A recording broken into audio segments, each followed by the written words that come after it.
Javën e kaluar, Prishtina u trondit me një vrasje.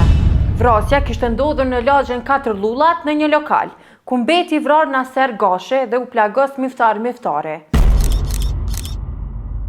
Ndërsa i dyshuari është Alban Gashi, i cili gjendet në arrati. Sot po ndalemi te ky i fundit, tek Alban Gashi, i cili përmes avokatit të tij ka dërguar letër në polici, ku ka treguar versionin e tij rreth kësaj ngjarje. Duke u bazuar në letrën e tij që ka siguruar betimi për drejtësi, krejt ky problem mes Alban Gashit dhe Miftarit, i cili ishte i njohur me Nov Kënduqi, ka nisur në shtetin e Spanjës, kur Miftari kishte qenë në lidhje me një grua, e cila më pas ishte lidhur me një person tjetër me emrin Alban, mbi emrin të cilit nuk dihet, por që ai pra Miftari kishte menduar se është Alban Gashi. Sipas letrës, thuhet se Miftari e ka sharë e ofenduar Gashin me antar të familjes, deri tek kërcënimi për babain e tij, dhe më pas thuhet se Miftari i kishte shkuar Gashit edhe tek banesa, ku edhe kishte kanosur me thik, mandje kishte tentuar edhe ta therte. Duke u bazuar gjithnjë në letër, edhe pronarja e apartamentit ku banonte me qira Alban Gashi,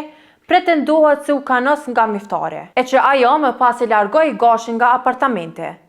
Më pas thuhet se Gashi u detyrua të ikë në Francë te gruaja dhe vajza e tij e mitur. E me 24 mars, pra një ditë para rastit, vjen në Kosovë në vizitë tek prindrit. Kur u kthye në Kosovë, Alban Gashi dhe e mësoi vendin se ku po ndodhej Miftari, Albani bashkë me një person tjetër me inicialin N.N.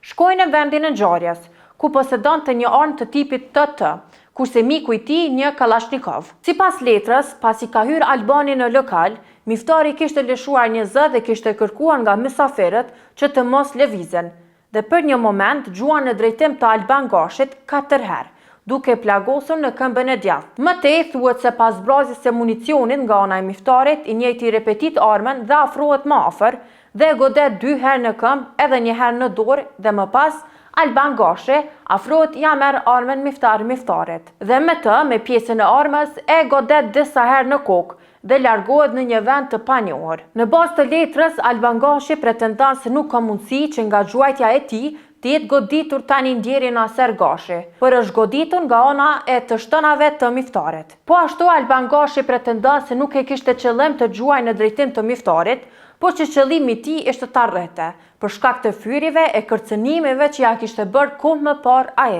Por si ka hyrë në lokal, Gashi ishte plagosur nga Miftari, e që pretendohet se u detyrua ta mbrojë veten e ta zbras sulmin. Alban Gashi pretendon se nuk ka shtënë në drejtim të asnjërit nga personat që gjendeshin në lokal, mirëpo gjuajtja e tij në drejtim të Miftarit ka ardhur pasi ai e plagosi. E si pasojë e këtij konflikti, ka vdekur Naser Gashi, ndërsa Miftari gjendet ende në spital.